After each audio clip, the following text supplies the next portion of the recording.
দুনিয়াতে মানুষ একটা সময় গিয়ে টাকার মায়া কিন্তু ছাড়ি দেয়। সেই সময়টা আসলে কখন? যখন মানুষের শরীর যখন অকেজ হয়ে যায়, মানুষের যে শক্তি, মানুষের যে শারীরিক যে সক্ষমতা যখন অচল হয়ে যায়, মানুষ শারীরিকভাবে যখন দুর্বল হয়ে যায়, মানুষ তখন বুঝতে পারে যে তার দুনিয়া থেকে যাওয়ার টাইম খুব কাছায় আসছে।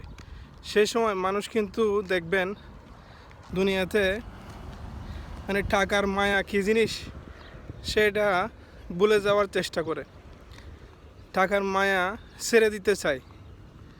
দেখবেন সে সময় যে সব মানুষগুলো অনেক কিপটা, টাকা 2 টাকা খরচ করতে চিন্তা করে অনেকবার, বা 10 টাকা 20 টাকার জন্য মানুষের সাথে ঝগড়া দিয়ে দেয়, মানুষের সাথে আসলে দোকানদারের সাথে ঝগড়া লাগাই দেয় 10 টাকা 20 টাকা 50 টাকার জন্য।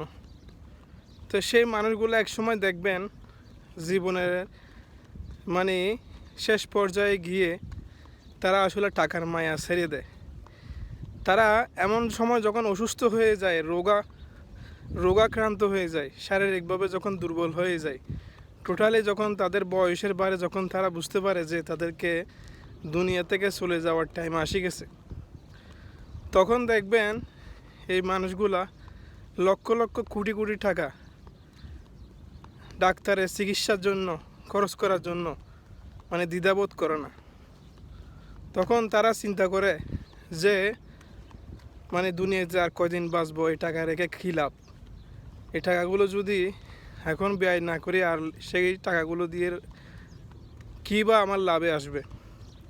তখন শারীরিক সুস্থতার জন্য মানুষ কোটি কোটি টাকা লক্ষ লক্ষ টাকা ব্যয় করতে প্রস্তুত হয়ে যায়।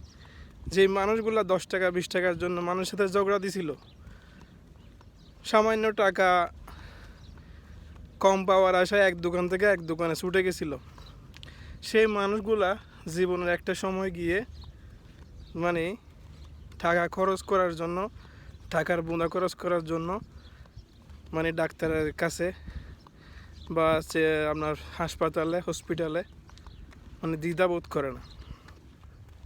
তো এটাই হচ্ছে আসলে বাস্তবতা, যে কিপটা মানুষগুলা সামান্য টাকার জন্য মানুষের সাথে ঝগড়া দিয়ে দেয়। সেই লোকগুলো একসময় গিয়ে দেখবেন কোটি কোটি টাকা খরচ করতে, লক্ষ লক্ষ টাকা খরচ করতে জীবনে সামান্য একটু বেঁচে থাকার জন্য, সামান্য কিছুদিনের জন্য বেঁচে থাকার জন্য তারা লক্ষ কোটি টাকা খরচ করার জন্য বসে থাকে।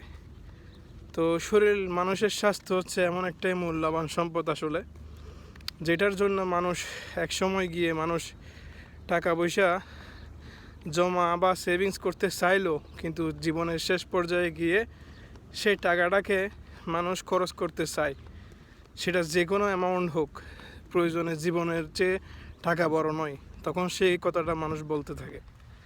তো এটাই হচ্ছে আসলে বাস্তবতা হচ্ছে এটাই।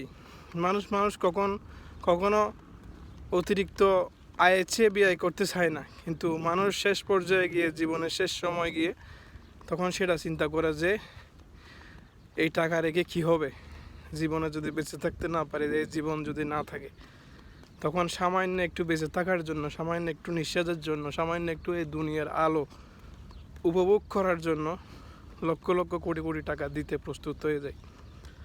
তখন সে ফরিয়াদ করতে থাকে, মনে মনে অনুশোচনা করে যে আর একটু যদি ভালো সময় পেতাম, একটু সময় যদি আল্লাহ আমাকে দেয়, তাহলে আমি একটু ভালো হইতে পারতাম, আমি যদি একটু ভালো হয়ে চলতে পারতাম, আল্লাহ যদি আমাকে একটু সময় দেয়, আমি একটু নিজেকে শুধরিয়ে যদি উঠতে পারতাম। কিন্তু সেই সময় থাকবে না, তখন সেই ভালো হওয়ার সময় তার চলে গেছে, সেই সময়টা তার পার হয়ে গেছে। এখন সেই আর সময় তাকে আর দেওয়া হবে না, কারণ সে যে সময়টা ব্যয় করেছে, যে সময়টা সে পেয়েছে, ওই সময় সে বুঝতে পারে নাই, সে সময়কে গুরুত্ব দেয় নাই, তখন সে ভালো হইতে পারে নাই। কিন্তু সে যখন মৃত্যুর কাছাকাছি অবস্থায় গিয়ে বুঝবে ভালো হওয়ার সময় আসছে, তখন সেই সময়টাতে সে বুঝে আর কোনো লাভ হবে না, কারণ তার যতটুকু হায়াত, তার চেয়ে তাকে এক বিন্দু পরিমাণও সময় বেশি দেওয়া হবে না। তো আল্লাহ আমাদেরকে আসলে সবাইকে বোঝার মতো তৌফিক দান করুক এবং জীবনের সময়টাকে ভালো কাজে ব্যয় করার মতো আল্লাহ তৌফিক দেখ। আজ এই পর্যন্ত, ভালো থাকবেন, আল্লাহ হাফেজ।